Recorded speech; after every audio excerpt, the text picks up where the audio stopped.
Assalamualaikum warahmatullahi wabarakatuh. Sahabat sehat, selamat bertemu lagi dengan Rumah Akreditasi. Rumah akreditasi adalah rumah di mana kita dapat belajar, bertanya, dan berdiskusi tentang masalah akreditasi.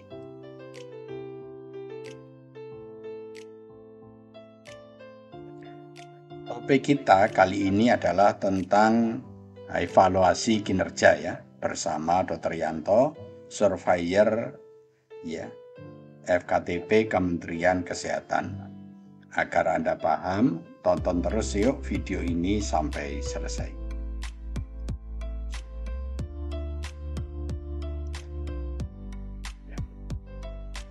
Pertama yang harus Anda kuasai adalah tentang pengertian evaluasi kinerja. Evaluasi kinerja adalah proses penilaian ya terhadap hasil kegiatan ya, bisa cakupan atau kunjungan ya, untuk dibandingkan dengan target yang telah ditetapkan. Jadi apa yang kita kerjakan itu kan ada hasilnya. Nah, hasilnya ini biasanya berupa cakupan ya atau jumlah kunjungan, kemudian cakupan ini kita bandingkan dengan target ya. Jika sesuai dengan target atau melebihi, maka kinerja kita adalah baik. Evaluasi kinerja ini dilaksanakan pada saat ya kegiatan itu sudah selesai ya. Ini untuk membedakan dengan monitoring ya. Kalau monitoring itu dikerjakan pada saat proses kegiatan itu terjadi untuk menilai proses, sedangkan evaluasi kinerja itu dikerjakan pada saat kegiatan itu sudah selesai. Tujuan dari evaluasi kinerja adalah untuk mengetahui apakah kinerja kita itu baik atau tidak ya. Yang dikatakan tidak baik jika cakupannya itu kurang dari target ya.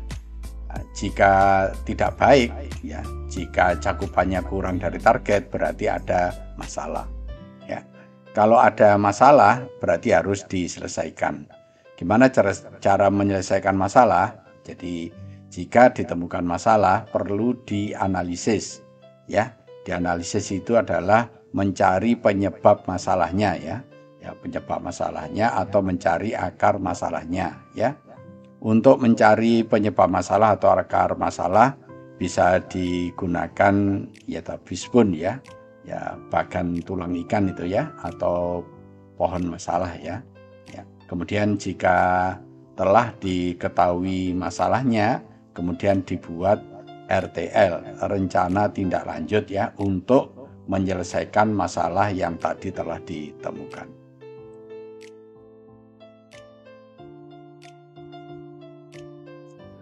Berikut kita berikan contoh caranya untuk melakukan evaluasi kinerja. Jadi kita cari masalahnya dulu ya, ada masalah atau tidak ya. Jadi untuk mencari ada masalah atau tidak itu kita membuat kolom seperti ini ya. Jadi ini nomornya, kemudian ini kegiatannya apa, nanti ditulis di sini.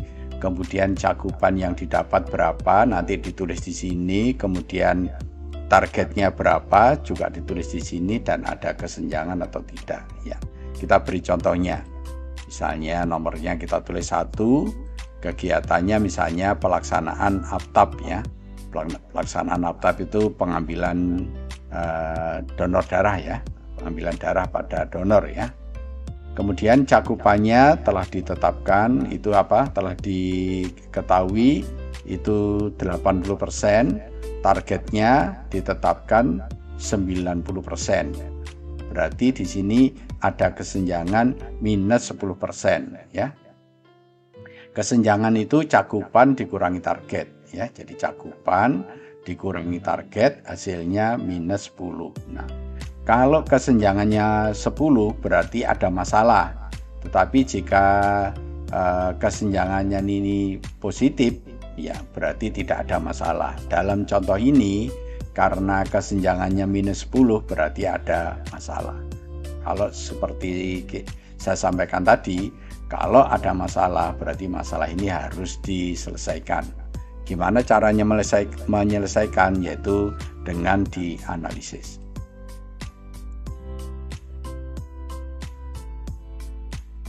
Ya. Sebelum dianalisis, ya masalahnya kita identifikasi dulu ya. Caranya dibuat kolom seperti ini. Jadi nomornya kita tulis di sini 1. Kegiatannya tadi adalah kegiatan APTAP, yaitu pengambilan darah pada donor. Kemudian masalah yang sudah kita temukan adalah cakupan APTAP kurang dari 10%.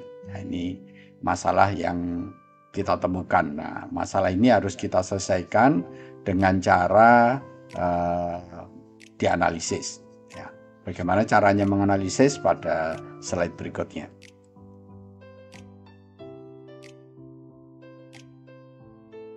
Ya.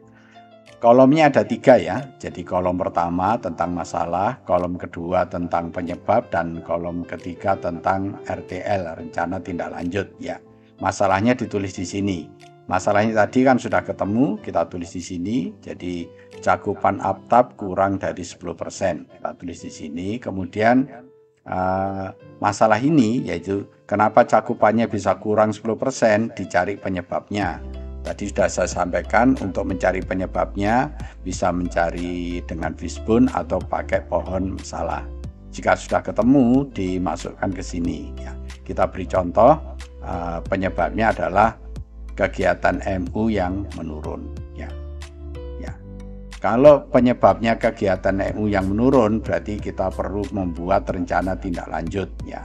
Misalnya rencana tindak lanjut adalah menambah kegiatan MU. Jadi yang kemarin kejadiannya MU itu menurun, ya sekarang kita tambah. Nah, RTL yang sudah jadi ini belum bisa dilaksanakan karena belum lengkap. Jadi RTL yang hanya berupa 1 kolom ini harus dilengkapi ya sehingga bisa dilaksanakan. Ya. Bagaimana cara melengkapinya? Ya kita lihat di slide berikutnya.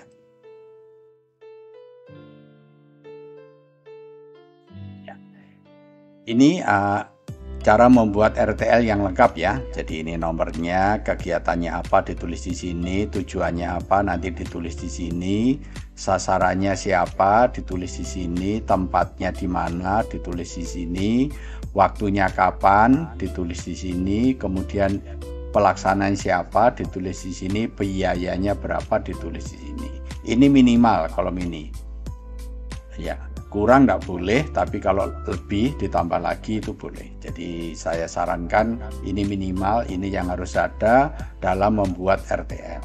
Ya, kita berikan contoh cara pengisiannya. Jadi nomor kita tulis 1, kegiatannya apa tadi? Ya, adalah menambah kegiatan MU. Jadi tadi kan RTL yang 1 kolom tadi kan sudah kita buat menambah kegiatan MU.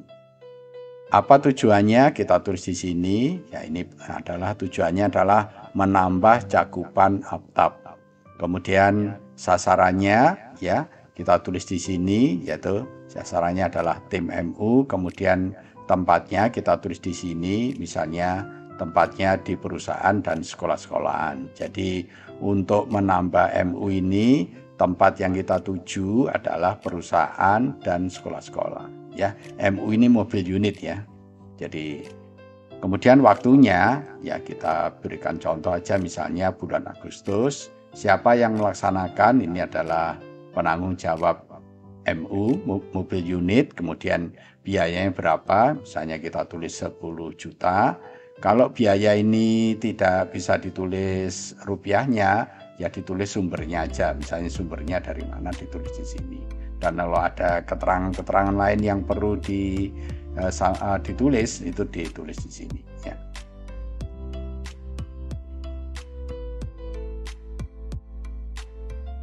Terima kasih telah menonton.